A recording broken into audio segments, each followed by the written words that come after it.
Hey, what's up, guys? Gons here for the Face Like the Sun YouTube channel. CNN, as well as many other news outlets, are reporting that a Superhenge has been found. According to CNN, new Superhenge remains found near Stonehenge, and the report is that about 3 kilometers away from the famous Stonehenge site, they have found another prehistoric stone monument. Much of it was buried about 3 feet underground in a large C-shaped circular fashion, and they say that some of the traces are above, but most of it is underground. Now, as far as I'm concerned, I think alternative researchers have been talking about this other Superhenge site that's nearby for quite some time. So I don't think there's anything necessarily groundbreaking in terms of its finding. Some of the ground penetrating radar stuff might be new, but in essence, I think there's nothing necessarily new about this. Now, why would they pump this story through the mainstream media? Well, I think it's all part of a grander agenda. And,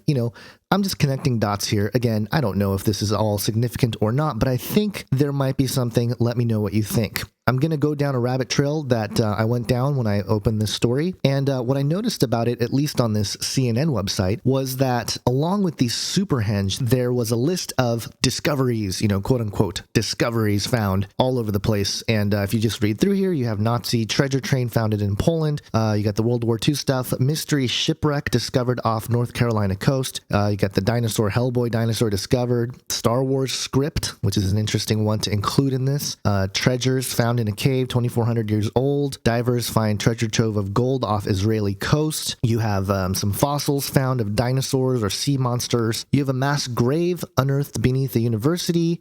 And then you keep going here. You have the mystery behind ancient treasures solved. Ancient Egyptian tomb uncovered. You have 200 ancient skeletons found under Paris. So there's a bunch of this stuff that's coming to light. Now, one of the interesting things about Stonehenge is that it's on UNESCO's list of World Heritage Sites, which there's nothing strange about that. But, of course, earlier this year, UNESCO met with the Pope. Back in February of 2015, UNESCO director discusses intercultural and interreligious dialogue with Pope Francis. And, it's an interesting article here. It's pretty short, but basically they call for some sort of global participation, if you will, of the citizens of the world. And then you have the UNESCO site. This is back in June 18th, 2015. Director General of UNESCO, Irina Bokova, made the following statement, quote, Pope Francis calls for a new vision of humanity in relation to the planet that is our home. This is a call for courage and unity where every woman and man has opportunities and skills to contribute, especially the most marginalized, where sustainability means much more than green laws and policies. It means new ways of thinking and behaving as global citizens. It means a new focus on the ocean and biodiversity. We need this vision encouraged more than ever to reach a new climate change agreement this year in Paris. Now, if you go to the EU website, the European Union, they talk about this 2015 international agreement, and one of its tenets is climate. And here's the Paris 2015 Getting a Global Agreement on Climate Change. This is going to be in Paris. And here's something interesting. The people involved with this conference, you have WWF, Giving Nature Home, Greenpeace, Green Alliance, and Christian Aid. That's a rabbit trail for another time. But moving on here, this document states, as a summary, at the Paris Summit in December 2015, 196 countries will meet to sign a new climate change agreement. But how likely is it that it will be meaningful and make a difference to climate action on the ground?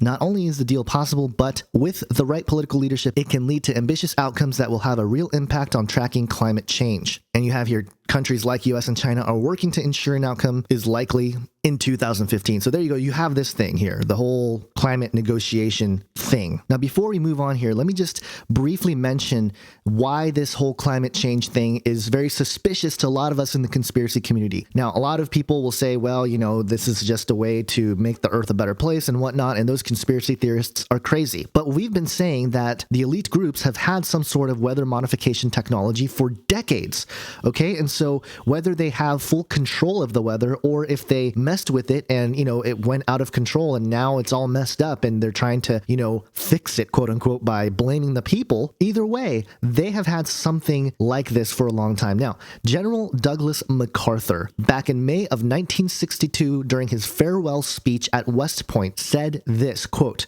We deal now not with the things of this world alone, but with the illimitable distances and as yet unfathomed mysteries of the universe. We are reaching out for a new and boundless frontier. We speak in strange terms of harnessing the cosmic energy and making winds and tides fork for us, of creating unheard of synthetic materials to supplement or even replace old standard basics, to purify the seawater for our drink, of mining ocean floors for new fields of wealth and food, of disease preventatives to expand life into the hundreds of years, of controlling the weather for more equitable distribution of heat and cold and rain and shine, of spaceships to the moon, of the primary target in war no longer limited to the armed forces of an enemy, but instead to include his civil populations, of ultimate conflict between a united human race and the sinister forces of some other planetary galaxy, of such dreams and fantasies as to make life the most exciting of all times. Again, this is 1962.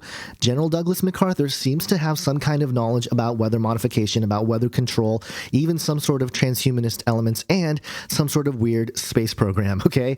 Now, according to Homer E. Newell in a document called A Recommended National Program in Weather Modification, written in 1966. This is 1966 when this was written, okay? Quote, over the past 20 years, experiments have been conducted on weather modification, particularly on the effects of seeding clouds with such materials as silver, iodide crystals, and the results are limited. Under suitable circumstances, it has been possible to augment precipitation by 10 to 20% and to reduce the frequency of fire-producing lightning strokes. Effects on hail production have been noted, sometimes suppression and sometimes augmentation. These results probably would be of only passing interest if it were not for the potential importance to mankind to further progress in this field. Okay, now in 1966, he was saying, for 20 years we've done these experiments. That means it started back in 1946, right after World War II.